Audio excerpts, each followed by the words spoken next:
Can Bitcoin hit 1 million? That is the question. To answer that question, the first thing we need to ask is how long does this bull run go? And there's a few things we can look at for that. Currently, as we speak, Bitcoin is sitting at $70,600, which is crazy, up 8% on the 24-hour chart.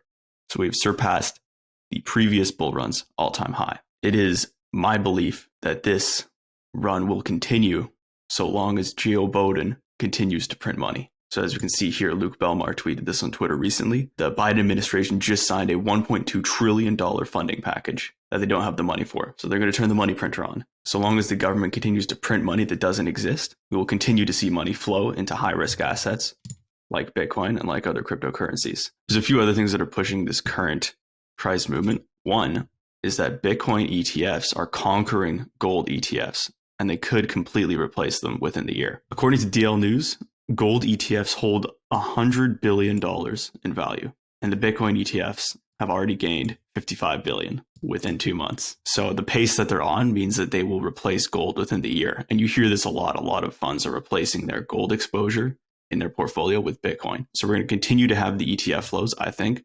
We're going to continue to have the fiscal stimulus. And also, the Bitcoin halving hasn't even happened yet.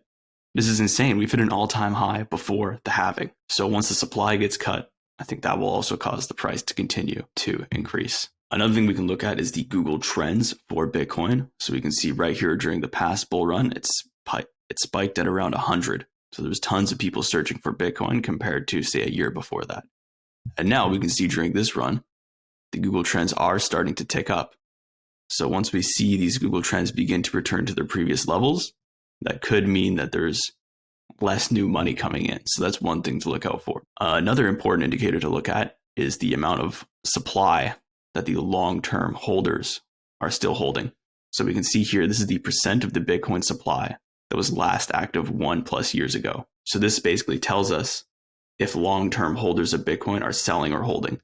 And we can see right here, they have just begun to sell, just barely. It's not a significant amount, but it is important to keep an eye on this statistic. And we can see that also in this chart, the long-term holder net position change.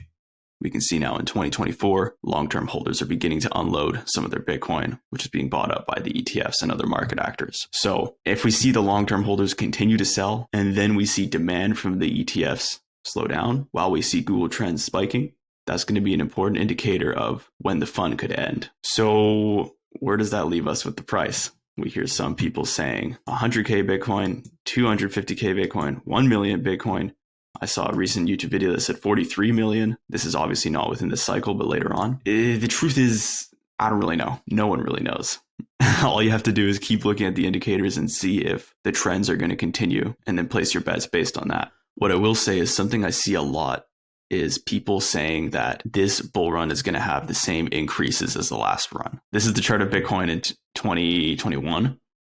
And what we saw is that after Bitcoin broke 20K, the previous all-time high, it immediately tripled in price and went up to 69K. Everyone's saying now that after Bitcoin breaks 70K, we're going to see another 3-4x increase. And I think it's important to know that that could be wrong. That's not a guarantee. This is an important post by TradeButWhy saying that it's a pretty big risk to assume that we're going to see the same 3-4x after the all-time high. What you really should be looking for is all the indicators I mentioned, the Google Trends, the volume, the ETF inflows, the long-term holders. And then once you combine all that together, you can begin to get a good idea of when the market might be reaching its peak, rather than just going off of a random price target that you pick. And lastly, I want to just close with this great post by Luke Belmar, which is that if you really believe in Bitcoin, you really believe that it will become the new reserve currency. All these short-term cycles don't really matter. If you're working on a 5 to 10 year timeline, just work hard, save your money, buy Bitcoin, and buy more Bitcoin, because that is the way to maintain your purchasing power and buy the hardest money on earth.